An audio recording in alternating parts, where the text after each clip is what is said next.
Congratulations. Every one of you here today has witnessed this century's biggest global pandemic. And whether you believe it or not, we're all going to recite it. For generations and generations going on, especially about how we were all stuck in our houses. How do you feel the pandemic changed you?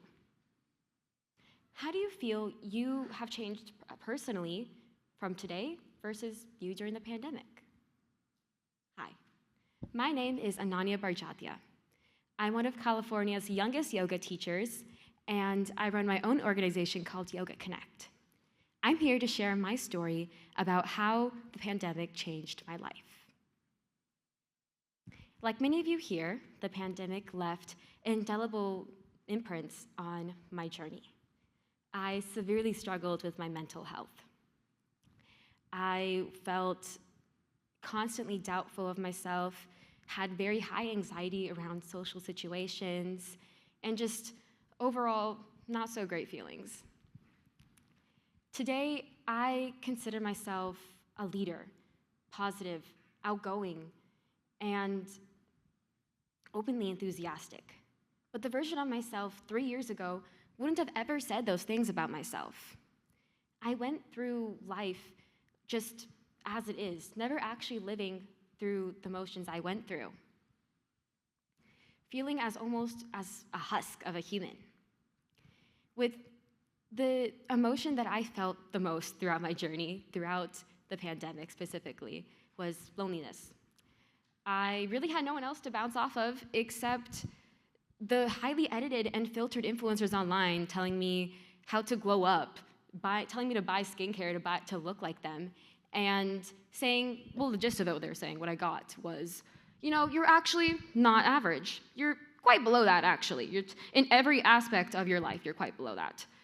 But you know what you can do to just kind of bump yourself up a little? Buy this product. Buy this phone case. Buy this skincare product, buy this lip plumper, buy this Dyson Airwrap that's like $500, just so you're not, an embarrassment to everyone else around you. And amidst all of that, I discovered yoga. The type of yoga I began learning was the one that was deeply rooted in ancient Indian Vedic philosophy, one that really put emphasis on how yoga itself made you feel and not so much as the poses. This style of yoga gave me the place and the means to really ground myself and take a look at myself, but through a lens not of scrutinization, but of acceptance. Now, when I say that I'm a yoga teacher to most people assume, oh, you woke up one day and now you're a yoga teacher, you're a yoga guru. No, that's not what happened, guys, let me tell you. I started off very clumsily in my bedroom, watching YouTube videos, feeling about as flexible as a block of wood, and historically never even being able to touch my toes in elementary school PE. But I kept on dedicating more and more time to my practice, eventually finding my footing, both on the mat and off of it. And honestly, that's the beauty of yoga. It's able to take a look at where you are on your journey and gently guide you along it. As I dedicated more and more time to my practice, spent more and more time really cultivating a connection with myself and with my environment, I was able to unlock somewhat this sense of clarity and peace inside of me that I never even knew was something I had inside of myself. And this led me to want to share this transformation, which almost felt like the method almost felt like a secret, with the rest of the people around me. This led to me taking the plunge to actually pursue credentials in teaching yoga to others. The process to do this was strenuous, very difficult, and let me not kid myself. I doubted myself a lot, but I knew that it was the best way for me to share the transformation I had felt with other people around me, especially people that were struggling with mental health in a digital age. And so here I am today.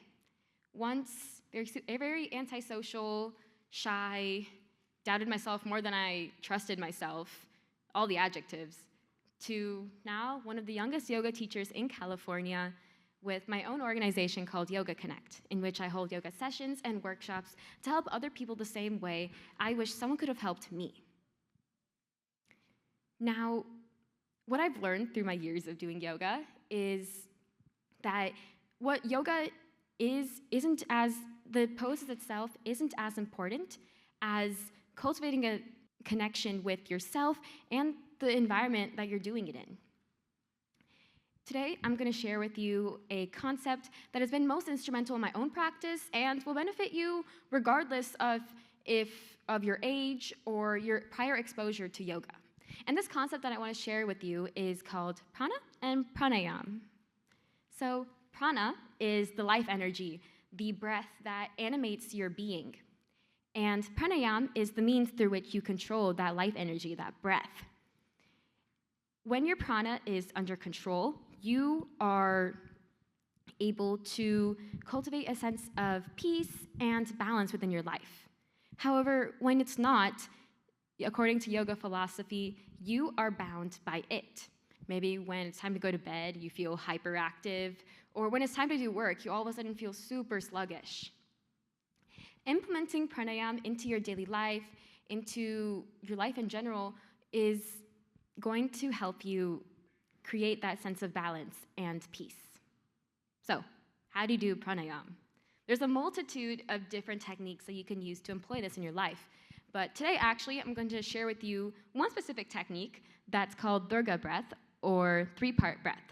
I highly encourage you to do this, no matter if you're here today or you're watching online at a different time. Hello. Please, I recommend you do this with me. It only takes a minute. So, seeing as most of you guys are sitting, if you are seated at the front of your chair, I highly encourage you to maybe scoot back and go back until you feel your back hit the back of your chair. Gently close your eyes, straighten your back, roll your shoulders back, slightly tilt up your chin, and your chest should be facing the world in front of you. We're going to take a deep breath before we actually do the technique. Inhale, hold for 5, and then exhale. Inhale, hold, and exhale. Keeping your eyes closed, I'll now show you what Durga breath is. In three-part breath, you're going to envision your belly split up into 3 separate parts. Now, most people intuitively do this as their lower belly, their center belly, and then their lower rib cage. But whichever feels the most intuitive to you is best. Now, you're going to inhale, hold for 5, and then exhale normally, but you're going to do this, and as you do this, you're going to inhale and imagine your air that you're inhaling filling up that first part of your chest, the bottom part of it. And then go up until you meet the middle, and then top off at the third part of your stomach. Then, once you hit the top, hold for 5, you're going to exhale, starting from the bottom down to the bottom. Let's do it once together. Inhale, fill up that first part, that middle part, and top off at the top. Hold for 5. And exhale, slowly starting from the top, down to the middle, and down to the bottom.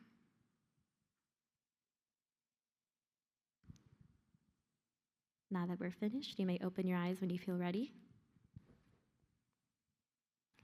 I recommend this practice to be done, if you're trying to do it every day, done a couple times in one session, done in a secluded room, maybe that's slightly dimmed, with a lot more space for you to really take the time to make a connection with yourself. Now, in closing, I want to encourage each and every one of you listening to really implement mindfulness and yoga and pranayama into your daily life to help you with your own mental health. Remember, the path to healing and wholeness starts from inside of you. By employing practices of mindfulness and controlling your breath, you'll be able to help yourself along the way to feeling a lot more content and at peace with yourself. Thank you so much for letting me share my story with you today. Namaste.